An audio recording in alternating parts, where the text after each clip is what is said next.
ভারত পাকিস্তান সীমান্তে চলমান উত্তেজনার প্রেক্ষিতে কলকাতার নেতাজি সুভাষচন্দ্র বসু আন্তর্জাতিক বিমানবন্দরে জারি করা হয়েছে হাই অ্যালার্ট।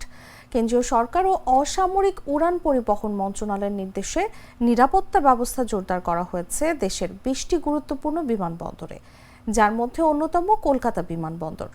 বিমানবন্দরের সুরক্ষায় নিযুক্ত সিআইএসএফ কর্মীদের সব ছুটি বাতিল করা হয়েছে।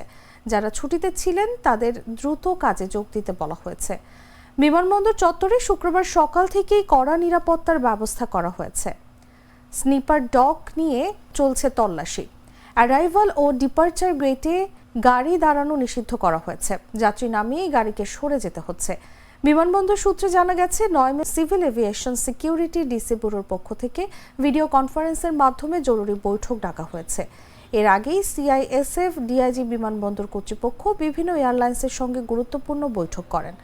ব্রিটিশ বার্তা সংস্থা রয়টার্সের প্রতিবেদনে জানানো হয়েছে, সব বন্দর, শিপিং টার্মিনাল ও শিপইয়ার্ডগুলোকে নিরাপত্তা বাড়ানোর নির্দেশ দিয়েছে।